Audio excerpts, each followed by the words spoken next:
Pinkie Pie patiently waited for the strange presence to return, her growing excitement at the prospect of making a new friend overriding her previous confusion regarding the intangible nature of the strange entity.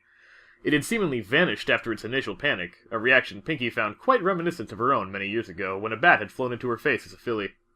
The pink pony silently hoped that she had not said anything to offend the unseen presence. After all, she hadn't even gotten a chance to throw at a party yet.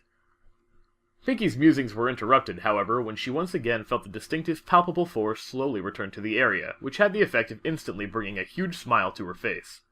Directing said smile at where she more or less felt the presence emanating from, Pinkie once more greeted the mysterious visitor. Hi again. I'm sorry if I scared you before. I'm usually really good at meeting new ponies, but you obviously aren't a pony, so I guess something that's good for making ponies happy might not be so good for making an unseen presence happy. Could you maybe give me some pointers in case I meet any other non-ponies like you? Oh, but first, you should tell me your name so I can throw you a party! Pinkie Pie's exponentially escalating excitement over the course of her rambling reintroduction ultimately led to her literally jumping for joy with the final exclamation of her favorite word in the whole wide world. She packed so much raw, unfiltered joy into that single utterance, in fact, that the unseen being seemed to latch onto it as it traveled through the air, carefully analyzing it in some inconceivable fashion. At least, that's the impression Pinkie got, which, to be fair, wasn't based on anything other than gut instinct. Still, gut instinct had always served her well, and the increased interest the entity seemed to be taking in her must have meant she was doing something right. Anyway, my name is Pinkie Pie, in case you forgot. Can you tell me your name? Do unseen forces possessed with intellect have names? Oh, if not, can I give you one? I've always wanted to be able to name some pony. Pinkie once more had the feeling that the presence was weighing her words, but this time, much to her surprise and delight, there was a response. Words seemed to seep from every corner of existence simultaneously and embedded themselves in her mind to create a single statement. I am the universe. For the first time in a very, very, very long time, Pinkie Pie was struck speechless. For approximately 3 seconds. Oh, wow! So you're like the collective consciousness of all creation? The grand unified will of all reality?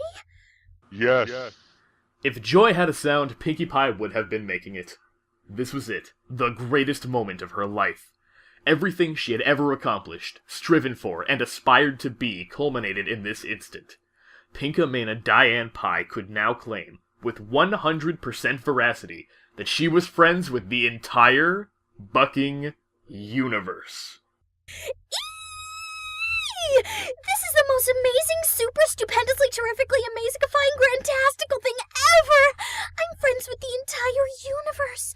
Oh my gosh, I get to throw a party for the entire universe, too!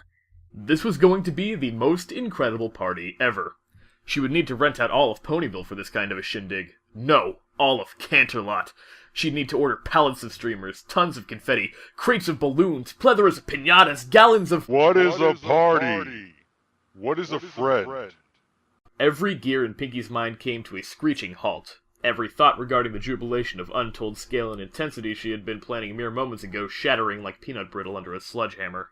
You don't know what a party is? You don't know what a friend is?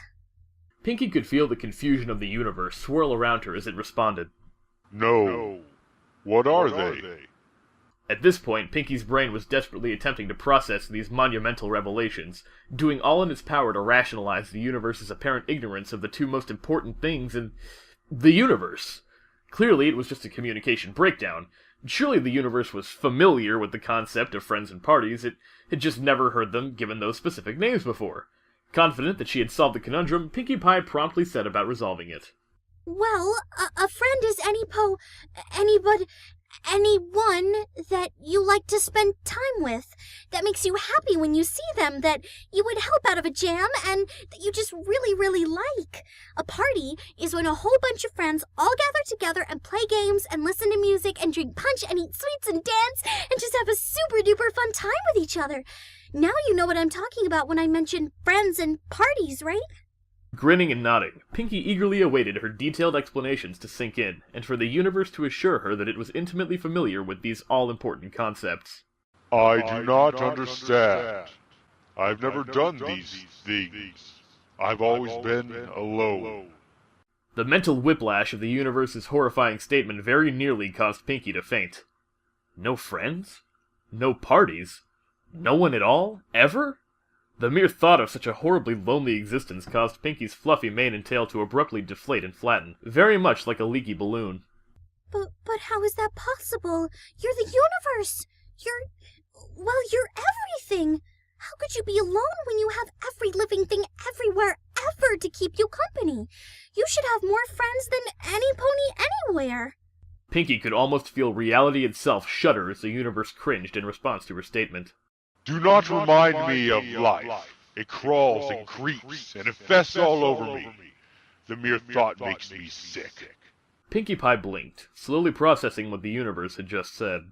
Life was creeping and crawling all over it? Pinkie suddenly had a mental image of millions of tiny bugs crawling all over her and shuddered at the thought. Even she would have a hard time befriending a bunch of icky things that were crawling all over her. No wonder the universe didn't have friends or parties. Compared to something as vast as the totality of existence, everything else was just a gross little creepy crawler that gave it the heebie-jeebies. With this newfound understanding of the universe's plight, Pinkie was filled with renewed vigor and a sense of purpose, which lifted her spirits and repoofed her mane. It was decided. She was going to be the universe's first ever friend. I understand where you're coming from, Mr. Universe. I wouldn't really feel like making friends with a bunch of icky little things either. But how often have you zoomed down to our level to take a good look at us? Almost never. The idea is simply too disgusting. Nodding sagely, Pinkie fixed an emphatic gaze on the general location where she imagined the universe was manifested. That makes sense, but did you ever think that the reason you find us all icky-wicky is because you never took the chance to get to know us? After all, it's hard to make friends with some pony if you're looking down on them from light years away. If you spent some time just watching us go about our lives, maybe you'd enjoy it. Then instead of getting the heebie-jeebies when you found life somewhere, you'd get excited instead. There was a long silence, and Pinkie could feel a torrent of thoughts and ideas rushing just past her perception as the universe carefully considered her words. After nearly 5 minutes of contemplation, the universe finally responded. Perhaps you are right. I must admit, I have enjoyed conversing with you. Does that make us friends? The smile that spread over Pinkie Pie's face simultaneously defied every known law of physics and biology with its sheer size. She was, for real this time, officially friends with the entire fucking universe. Of course we are! I'm super-duper proud to be your firstest, bestest, everest friend, Mr. Universe. I can't wait to throw you a party! Pinkie suddenly felt mirth radiating from every corner of creation, with what she realized must have been the universe's laughter. And it was an experience she would remember for the rest of her days. In time, my friend. In time. I must depart. But I will return soon to watch you and your friends. And thank you, Pinkie Pie, for bringing me laughter. With a final wave of cosmic chuckling, the universe was suddenly gone, leaving Pinkie to gaze at the sky in wonderment, her impossibly wide smile glinting in the bright afternoon sun. She could hardly wait to tell Gummy all about her new friend.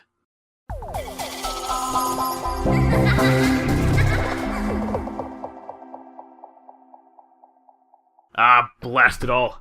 The universe had forgotten to ask Pinkie about why her planet's sun was behaving so strangely. Not to mention, there was definitely a peculiar feeling surrounding that bizarre crater formation on the moon. Still, the universe knew that someday soon it would be returning to that strange, out-of-the-way corner of itself. It would just ask Pinkie Pie about it later. In the meantime, for the first time in eons, it had something to look forward to, and a sense of purpose beyond wanton destruction.